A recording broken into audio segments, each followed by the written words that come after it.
Hello, we're going to talk a little bit about some flipped classroom procedures here. I've gotten some questions in class, so I'm trying to make this video to hopefully answer them and give you some better direction on how this flipped classroom thing should be working with regard to our course.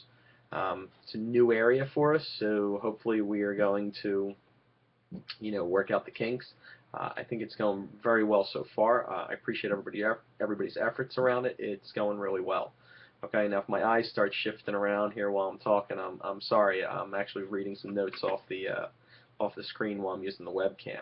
Okay, so you'll see below this video there's a series of flipped classroom materials that involve videos, worksheets, answer keys, online assessments, and a place to be able to check your results. Okay, so how are you expected to work through this? And again, some of you are already done a really good job of working through this. So the ideal workflow is the following: is watch the video and take notes while doing it, practice the problems on version 1 of the worksheet, use the answer key for version 1. Ideally, if you get 9 or 10 of them right out of 10, go to the online assessment. After you take the online assessment, it'll take me a little time to do a little work on my end to process it. I'll post the results back up to the website that's linked to the results part. Okay. Now let's talk about some things if you get stuck. Okay. Say you're stuck while you're watching the video. Okay. Well, one, I think you could rewatch it. It's the nature of video is it's got pause, rewind. You can rewatch it. Maybe you just need to see it twice. Another thing, maybe you find another video. I'm not offended if you need instruction from somebody else in a different way on the same topic. It's fine. If you want, I would suggest that if you do a YouTube search, use the title of my video as the keywords to do a search for maybe another video. I'm sure there's plenty of videos on the things that we're going to do flipped classroom topics on. Okay? Another thing you could do, put a comment on the YouTube page. If you're watching the video directly in YouTube and you're logged in with a YouTube account, if you just put a comment, in the form of a question, I'll get a notification. I'll be able to address that. Similarly, you could email me. Okay. The advantage of the comment on the YouTube page is that it's there for other people to see. If you're comfortable with that, I think that's a good way to sort of build a knowledge base around these things, to maybe have some questions that are answered posted with these videos. It might help other people that are stuck in the future on a similar thing.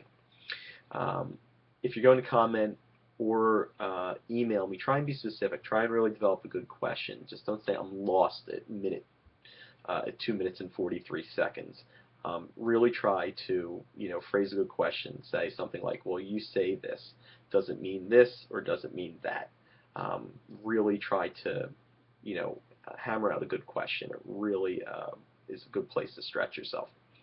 Okay, so if all of that fails, then what you could do is you could schedule some time with me, or maybe even go to tutoring. There's some details about tutoring on my website under extra help options. Okay, those are things that you could do while trying to watch the video and work through the material from a skill acquisition standpoint to see if you can move yourself forward. Now, say you made it through the video, but then you practiced version 1 and it just didn't go that well. You got more than 2 wrong. Maybe say you got 3 or 4 wrong. Okay. Well, what I would do is take 3 questions you got wrong. Say, for instance, you got numbers 2, number 3, and number 6 wrong. Go to version number 2 and try and do number 2, number 3, and number 6 on version 2. Okay? Those problems are going to be very similar between the 2 worksheets, the way I've laid them out. Might be a good opportunity for you to try and just be very specific about what you're getting wrong, and maybe you just need a little bit of re-practice on those specific problems. Okay? Now, say for instance though you got more than 2 or 3 wrong, say you got 5 or 6 wrong. Well, you really should be trying to redo the entire worksheet at that point because you probably need more help. So that is something that you might just need to be able to put a little more time in and do that. So then let's say you've worked through version 1 and you've worked through version 2. You've exhausted your avenues of practice, and you're still stuck. I think that's a great time to really schedule some time with me, okay? Or try to get into tutoring and see if that's a help, okay? Um, from there, I think a couple things you need to remember is, one, never throw out any of your practice problems.